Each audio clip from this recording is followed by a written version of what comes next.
Hello, അപ്പോൾ എല്ലാവർക്കും എൻ്റെ പുതിയൊരു വീഡിയോയിലോട്ട് സ്വാഗതം. അപ്പോൾ ഇന്നത്തെ വീഡിയോയിൽ നമ്മൾ ഡിസ്കസ് ചെയ്യുന്നത് ബ്രാഞ്ച് അക്കൗണ്ടിങ്ങിൻ്റെ കണ്ടിന്യൂഷൻ ആണ്. അപ്പോൾ കാൽക്കുലേഷൻ ഓഫ് മിസ്സിംഗ് ഫിഗേഴ്സ് ആണ് ഇതിൽ വരുന്ന ടോപ്പിക്ക്.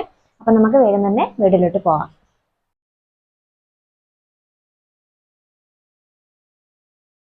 ഓക്കെ, അപ്പോൾ നമ്മൾ ബ്രാഞ്ച് അക്കൗണ്ട് പ്രിപ്പയർ ചെയ്യാൻ ഓൾറെഡി പഠിച്ചു അല്ലേ. അപ്പോൾ ഇവിടെ പറയുന്ന ഒരു കാര്യം എന്ന് വെച്ചാൽ ചിലപ്പോൾ നമുക്ക് ബ്രാഞ്ച് അക്കൗണ്ട് പ്രിപ്പയർ ചെയ്യാൻ വേണ്ടിയിട്ടുള്ള എല്ലാ ഇൻഫർമേഷനും നമുക്ക് ചിലപ്പോൾ ക്വസ്റ്റ്യനിൽ തരണം എന്നില്ല. നോക്കാം.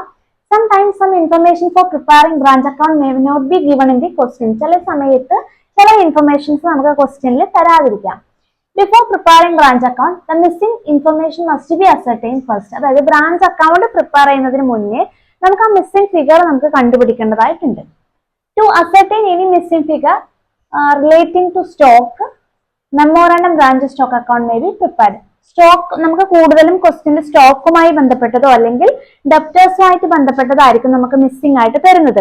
അപ്പൊ സ്റ്റോക്കുമായിട്ട് ബന്ധപ്പെട്ട ഏതെങ്കിലും ഒരു ഇൻഫർമേഷൻ മിസ്സിംഗ് ആണെങ്കിൽ നമ്മൾ പ്രിപ്പയർ ചെയ്യേണ്ട അക്കൗണ്ട് ആണ് മെമ്മോറാണ്ടം ബ്രാഞ്ച് സ്റ്റോക്ക് അക്കൗണ്ട് എന്ന് പറഞ്ഞ് ഓർത്തിരിക്കുക. സ്റ്റോക്കുമായിട്ട് ബന്ധപ്പെട്ട എന്തെങ്കിലും ഐറ്റം മിസ്സിംഗ് ഉണ്ടെങ്കിൽ നമ്മൾ പ്രിപ്പയർ ചെയ്യേണ്ട അക്കൗണ്ട് ആണ് മെമ്മോറാണ്ടം ബ്രാഞ്ച് സ്റ്റോക്ക് അക്കൗണ്ട് എന്ന് പറയുന്നത്.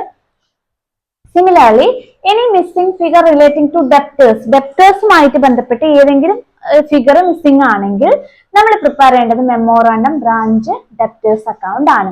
അപ്പോൾ നമുക്ക് സ്റ്റോക്കുമായിട്ട് ബന്ധപ്പെട്ടതും ഡെപ്റ്റേഴ്സുമായിട്ട് ബന്ധപ്പെട്ടിട്ടുള്ള ഐറ്റം ആയിരിക്കും നമുക്ക് മിസ്സിംഗ് ആയിട്ട് തരുന്നത്. അപ്പൊ സ്റ്റോക്കുമായിട്ട് ബന്ധപ്പെട്ട ഏതെങ്കിലും ഇൻഫർമേഷൻ മിസ്സിംഗ് ആണെങ്കിൽ നമ്മൾ പ്രിപ്പയർ ചെയ്യേണ്ട അക്കൗണ്ട് മെമ്മോറാണ്ടം സ്റ്റോക്ക് അക്കൗണ്ട് ആണ്. അതേപോലെ ഡെപ്റ്റേഴ്സുമായിട്ട് ബന്ധപ്പെട്ട ഏതെങ്കിലും ഒരു ഐറ്റം മിസ്സിംഗ് ആണെങ്കിൽ നമ്മൾ പ്രിപ്പയർ ചെയ്യേണ്ട account memorandum branch debtors account ആണ്. ഓക്കെ, അപ്പൊ ഇതിന്റെ രണ്ടിനും ഫോർമാറ്റ് ആണ് നമുക്ക് ഇവിടെ തന്നിട്ടുള്ളത്. നോക്കാം. ഒന്ന് മെമ്മോറാണ്ടം ബ്രാഞ്ച് ഡെപ്റ്റേഴ്സ് അക്കൗണ്ട്. ഇത് നോക്കാം. ഒന്ന് ബാലൻസ് ബ്രോ ഡൗൺ എന്നിവിടെ ഉദ്ദേശിക്കുന്നത് ഓപ്പണിംഗ് ബാലൻസ് ഓഫ് ഡെപ്റ്റേഴ്സ് ആണ്. ഡെപ്റ്റേഴ്സിന്റെ ഓപ്പണിംഗ് ബാലൻസ് ആണ് ഡെബിറ്റ് സൈഡ് നമ്മൾ ആദ്യം എടുക്കുന്ന ഐറ്റം. രണ്ടാമത്തത് ക്രെഡിറ്റ് സെയിൽസ് ആണ്. ക്രെഡിറ്റ് സെയിൽസിന്റെ എമൗണ്ട് ആണ് ഇവിടെ കാണിക്കേണ്ടത്. ക്രെഡിറ്റ് സൈഡിലെ ഐറ്റംസ് ശ്രദ്ധിക്കുക. ഒന്ന് ക്യാഷ് ഓർ ബാങ്ക് ആണ്. ഈ ക്യാഷ് ഓർ ബാങ്ക് എന്ന് പറയുന്നത് ക്യാഷ് റിസീവ്ഡ് ഫ്രം ഡെപ്റ്റേഴ്സ്. ഡെപ്റ്റേഴ്സിന്റെ കയ്യിൽ നിന്ന് റിസീവ് ചെയ്ത ക്യാഷ് ആണ് നമ്മൾ ഇവിടെ കാണിച്ചിട്ടുള്ള ക്യാഷ് ഓർ ബാങ്ക്. ഡെപ്റ്റേഴ്സിന്റെ കയ്യിൽ നിന്ന് റിസീവ് ചെയ്ത എമൗണ്ട് ആണ്. രണ്ടാമത്തത് സെയിൽസ് റിട്ടേൺ. ഈ റിട്ടേണിന്റെ കേസിൽ ഇവിടെ ശ്രദ്ധിക്കാനുള്ളത് രണ്ട് റിട്ടേൺ വരും. ഒന്ന് കസ്റ്റമേഴ്സ് ബ്രാഞ്ചിന് റിട്ടേൺ ചെയ്തതും വരും, ബ്രാഞ്ച് ഹെഡ് ഓഫീസിന് റിട്ടേൺ ചെയ്തതും വരും. ഓക്കെ, കസ്റ്റമേഴ്സ് ബ്രാഞ്ചിന് റിട്ടേൺ ചെയ്തത് വരും, അതേപോലെ ബ്രാഞ്ച് ഹെഡ് ഓഫീസിന് റിട്ടേൺ ചെയ്തത് വരും. ബ്രാഞ്ച് ഹെഡ് ഓഫീസിന് റിട്ടേൺ ചെയ്യുന്നത് ബ്രാഞ്ച് അക്കൗണ്ടിലാണ് കാണിക്കേണ്ടത്.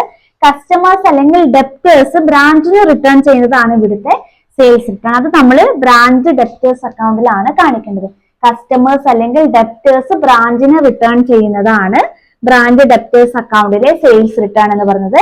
ബ്രാഞ്ച് ഹെഡ് ഓഫീസിൽ റിട്ടേൺ ചെയ്താൽ അത് നമ്മൾ കാണിക്കേണ്ടത് ഏത് അക്കൗണ്ടിലാണ്? ബ്രാഞ്ച് അക്കൗണ്ടിലാണ്. ദെൻ ബാഡ് ഡെപ്റ്റ്, കിട്ടാക്കട ഉണ്ടെങ്കിൽ അതേപോലെ കസ്റ്റമേഴ്സിന് അല്ലെങ്കിൽ ഡെപ്റ്റേഴ്സിന് കൊടുത്ത ഡിസ്കൗണ്ട് നമ്മൾ എന്ത് ചെയ്യണം? ബ്രാഞ്ച് ഡെപ്റ്റേഴ്സ് അക്കൗണ്ടിൽ ക്രെഡിറ്റ് സൈഡിൽ കാണിക്കണം. ദെൻ ബാലൻസ് ക്യാരിഡ് എന്ന് വെച്ചാൽ ക്ലോസിംഗ് ബാലൻസ് ഓഫ് ഡെപ്റ്റേഴ്സ് ആണ്. Closing balance of debtors. അപ്പൊ ഇത്രയും ആയിട്ടാണ് മെമ്മോറാണ്ടം ബ്രാഞ്ച് ഡെപ്റ്റേഴ്സ് അക്കൗണ്ടിൽ വരുന്നത്. ഇത് നമ്മൾ പ്രിപ്പയർ ചെയ്യുന്നത് തന്നെ ഏതെങ്കിലും ഒരു ഐറ്റം മിസ്സിംഗ് ആവുന്ന സമയത്താണ്. നോക്കാം. Branch debtors account is prepared to find out missing figures such as. ഏതൊക്കെയാണ് നമുക്ക് മിസ്സിംഗ് ഫിഗർ ആയിട്ട് തരാൻ ചാൻസ് ഉള്ളത്? ഒന്ന് ഓപ്പണിംഗ് ബാലൻസ് മിസ്സിംഗ് ആയിട്ട് തരാം. അപ്പൊ ഇതൊക്കെ നമ്മൾ ചെയ്ത ശേഷം ബാലൻസ് വരുന്ന എമൗണ്ട് ആയിരിക്കും ഓപ്പണിംഗ് ബാലൻസ് ആയിട്ട് വരുന്നത്. അല്ലെങ്കിൽ ക്യാഷ് കളക്ടഡ് ഫ്രം ഡെപ്റ്റേഴ്സ്. കൂടുതലായിട്ടും ഈ ക്യാഷ് ഓർ ബാങ്ക് എന്നുള്ള ഡെപ്റ്റേഴ്സിന്റെ കയ്യിൽ നിന്ന് റിസീവ് ചെയ്ത എമൗണ്ട് നമുക്ക് മിസ്സിംഗ് ആയിട്ട് തരാം. അത് മിസ്സിംഗ് ആണെങ്കിൽ ബാക്കിയൊക്കെ ആഡ് ചെയ്ത ശേഷം ബാലൻസ് വരുന്ന എമൗണ്ട് ആണ് നമ്മുടെ ക്യാഷ് ഓർ ബാങ്ക് എന്ന് പറയുന്നത്. അതേപോലെ ക്ലോസിംഗ് ബാലൻസ് നമുക്ക് തരാം. അപ്പോൾ ബ്രാഞ്ച് ഡെപ്റ്റേഴ്സ് അക്കൗണ്ടിൽ മെയിൻ ആയിട്ട് ഒന്ന് ഓപ്പണിംഗ് ബാലൻസ്, ക്ലോസിംഗ് ബാലൻസ്, അതേപോലെ ക്യാഷ് റിസീവ്ഡ് ഫ്രം ഡെപ്റ്റേഴ്സ് ആണ് നമുക്ക് മിസ്സിംഗ് ഫിഗർ ആയിട്ട് തരുന്നത്. അപ്പൊ അത് കണ്ടുപിടിക്കാൻ വേണ്ടി നമുക്ക് മെമ്മോറാണ്ടം ബ്രാഞ്ച് ഡെപ്റ്റേഴ്സ് അക്കൗണ്ട് വരക്കാം. ഇത് വരുന്നൊരു പ്രോബ്ലം നമുക്ക് ചെയ്യാം. അപ്പൊ നിങ്ങൾക്ക് ക്ലിയർ ആയിട്ട് മനസ്സിലാവും. ഇനി രണ്ടാമത്തേതാണ് മെമ്മോറാണ്ടം ബ്രാഞ്ച് സ്റ്റോക്ക് അക്കൗണ്ട് എന്ന് പറയുന്നത്. അത് നോക്കാം. ഡെബിറ്റ് സൈഡിൽ ബാലൻസ് ബ്രോഡ് ആണ്, opening balance. Then goods received from head office. ഹെഡ് ഓഫീസ് ബ്രാഞ്ചിന് അയക്കുന്ന ഗുഡ്സ് ആണ്. Goods received from head office എന്ന് വെച്ചാൽ ബ്രാഞ്ചിന് ഹെഡ് ഓഫീസിന്റെ കയ്യിൽ നിന്ന് റിസീവ് ചെയ്ത ഗുഡ്സ് ആണ് goods received from head office എന്ന് പറഞ്ഞാൽ അവരുടെ സ്റ്റോക്ക് ആണല്ലോ അത്. ഇനി ക്രെഡിറ്റ് സൈഡിൽ നോക്കുക. സെയിൽസ്. സെയിൽസ് എന്ന് പറഞ്ഞാൽ ക്യാഷ് സെയിൽസും ക്രെഡിറ്റ് സെയിൽസും വരാം. ദെൻ ബാലൻസ് ക്യാരിഡ് എന്ന് വെച്ചാൽ ക്ലോസിംഗ് ബാലൻസ് ഓഫ് സ്റ്റോക്ക് ആണ്. ഇവിടെ ഓപ്പണിംഗ് ബാലൻസ് സ്റ്റോക്കിന്റെ ഓപ്പണിംഗ് ബാലൻസ് ആണ്. ഇവിടെ ക്ലോസിംഗ് ബാലൻസ് സ്റ്റോക്കിന്റെ ക്ലോസിംഗ് ബാലൻസ് ആണ്. Goods return to head office. ഇവിടെ എന്താണ്, ഹെഡ് ഓഫീസിന്റെ കയ്യിൽ നിന്ന് റിസീവ് ചെയ്ത, ബ്രാഞ്ചിന് റിസീവ് ചെയ്ത ഗുഡ്സ് ആണ്. ക്രെഡിറ്റ് സൈഡിൽ ഹെഡ് ഓഫീസിന് തന്നെ റിട്ടേൺ ചെയ്ത ഗുഡ്സ് ആണ്. ഇത് നമ്മൾ സ്റ്റോക്ക് അക്കൗണ്ട് എടുക്കുന്നുണ്ട്, അതായത് ബ്രാഞ്ച് ഹെഡ് ഓഫീസിന് റിട്ടേൺ ചെയ്ത ഗുഡ്സ് ആണ്. ഇത് നമ്മൾ സ്റ്റോക്ക് അക്കൗണ്ട് എടുക്കുന്നുണ്ട്.